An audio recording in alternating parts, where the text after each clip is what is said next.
ईसा के जन्म के 327 साल पहले मगध साम्राज्य पर नंद वंश के राजा धनानंद का शासन हुआ करता था, जो कि अपनी भोग विलासिता के लिए विख्यात था।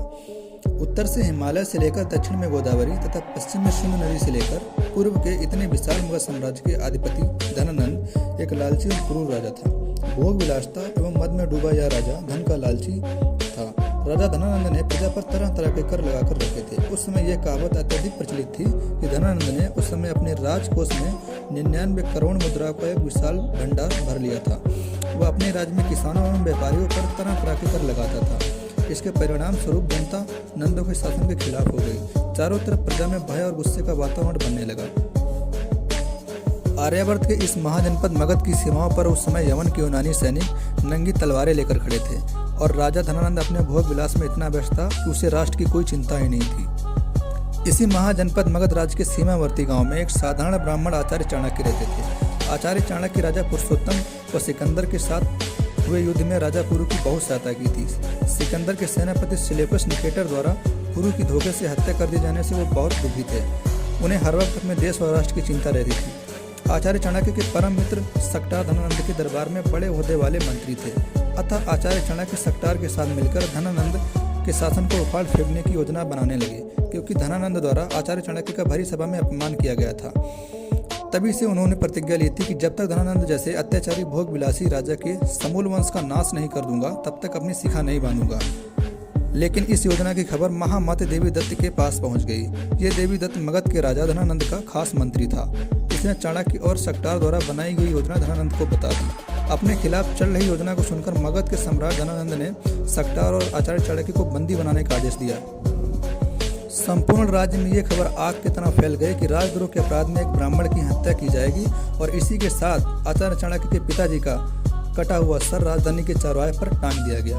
अपने पिताश्री के कटे हुए सर को देखकर आचार्य चाणक्य की आंखों से आंसू टपक रहे थे।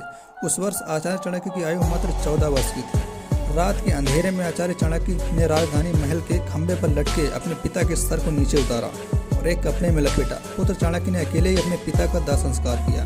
तब फिर कौटिल्य ने गंगा का जल हाथ में लेकर शपथ ली, हे मां गंगे, मैं जब तक अपने पिता की हत्यारे के धनानंद से अपने पिता की हत्या का प्रतिशोध नहीं लूंगा, तब तक पका हुआ भोजन नहीं करूंगा। डर था या भय, पर चाणक्य ने महाजनपद छोड़कर तक्षशिला की ओर प्रस्थान किया।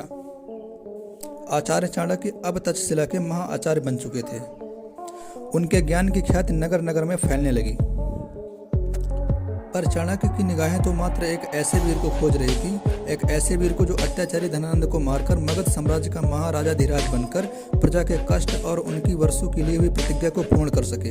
और यही सब सोचते हुए आचार्य चाणक्य अपने आश्रम से जंगल के रास्ते तक्षशिला जा रहे थे। तभी जंगल में कुछ बच्चे राजा प्रजा का खेल खेलते हुए दिखाई दिए। चाणक्य की निगाहें उस राजा बने बच्चे पर रुक गईं।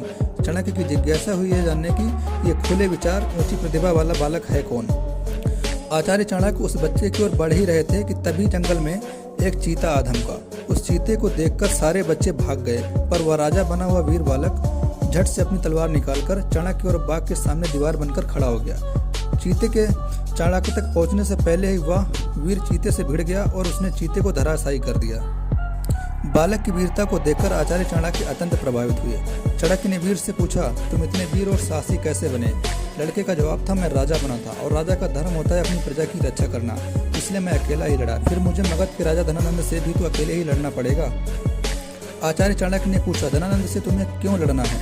वीर ने जवाब दिया, क्योंकि उसने मेरी माता को अपमानित कर राजभवन से धक्के मारकर निकाल दिया था। चाणक्य ने वीर से पूछा, तुम्हारा नाम क्या है? वीर का जवाब था, चंद्रगुप्त मौर्य।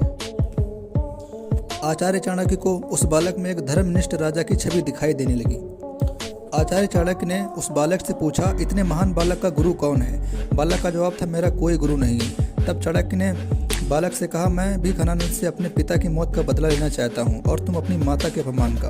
क्यों ना ये दोनों नदियाँ मिलकर एक समुद्र का रूप धारण कर लें।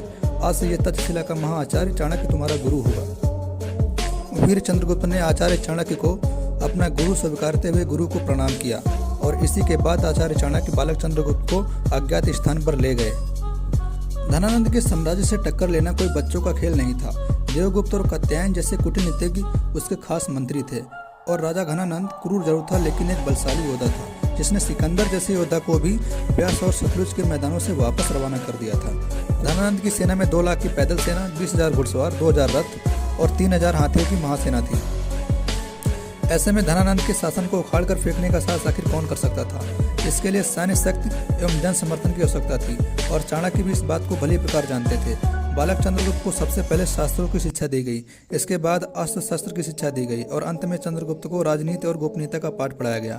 बालक चंद्रगुप्त हर कड़ी परीक्षा में पास हुआ और अपने कठिन परिश्रम की आग में तपकर चंद्रगुप्त सोना बन रहा था। चाणक्य भी इस वीर के साहस को देखते रह जाते। लगभग कुछ सालों में बालक चंद्रगुप्त महायोद्धा बन चुका था। अब चंद्रगुप्त की परीक्षा का दिन आया। आचार्य चाणक्य ने चंद्रगुप्त से कहा, जिस जंगल से तुम आए थे उसी जंगल में फिर से चले जाओ और जंगल में रहने वाली जातियों एवं जनजातियों को इकट्ठा करो और उनमें से योद्धाओं को चुनो और एक राष्ट्रीय सेना का निर्माण करो। आदिवासियों में जनचेतना जागृत करो, उनको संगठित करो। लेकिन ध्यान रहे, यह कार्य बहुत ही गुप्त तरीके से करना है। जब यह कार्य संपन्न हो जाए तब तुम मेरे पास वापस आ जाना। चाणक्य को प्रणाम करते हुए चंद्रगुप्त ने कहा, जो गए गुरुदेव। चंद्रगुप्त ने अपने तीर कमान उठाए और घोड़े पर सवार होकर जंगल की तरफ चला गया। अब वह बालक चंद्रगुप्त नहीं बल्कि चंद्रगुप्त महान बन चुका था। इस वीडियो के अगले भाग में हमारे साथ जुड़े रहिए। देखिए किस प्रकार चंद्रगुप्त मौर्य और चाणक्य ने मिलकर धनानंद के साम्राज्य को जड़ से उखाड़ दिया। अगर ये वीडियो पसंद आए तो चैनल को जरूर सब्सक्राइब करें एवं वीडियो को लाइक करें। धन्यवाद।